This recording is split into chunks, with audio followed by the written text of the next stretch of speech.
కేసీఆర్ గారు వారి పేరు వచ్చిందనో లేదంటే ఏ స్కామ్లో ఉన్నదో అని బాధపడడంలో అర్థం లేదు అని నా భావన. ఎందుకంటే అంతా మీరే చేశారు అనేది అన్ని డిపార్ట్మెంట్లో మినిస్ట్రీస్ ఉన్నారు, తర్వాత వివిధ డిపార్ట్మెంట్స్ ఉన్నాయి, అన్నిట్లలో కూడా మీ ప్రమేయం లేకుండా ఏది జరిగినట్టుగానైతే ఇన్ని ఎంక్వైరీస్లో చూస్తుంటే ఎక్కడ కూడా అంతా మీరే అయినారనేది చర్చ.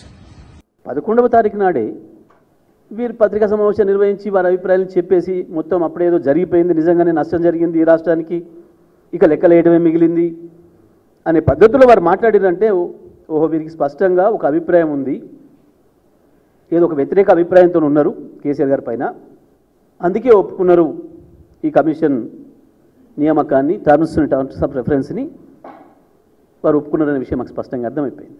ఇక వారి ఉద్దేశం అర్థమైన తర్వాత ఇంకా వారి దగ్గర హాజరవ్వడమో ఇంకోటి చేయడమో అది అనవసరమైన విషయం అనే విషయం సంగతి కూడా తెలంగాణ ప్రజలకి లేదా తెలంగాణ వైపు చూస్తున్న దేశ ప్రజలందరూ కూడా చెప్పాల్సిన బాధ్యత కేసీఆర్ గారి పైన ఉంది. కాబట్టి స్పష్టంగా నిర్మోహమాటంగా చెప్పడమే కాదు, మీరు ఆ బాధ్యత నుంచి తప్పుకోవడం మంచిది అని చెప్పి కేసీఆర్ గారు స్పష్టంగా చెప్పడం జరిగింది.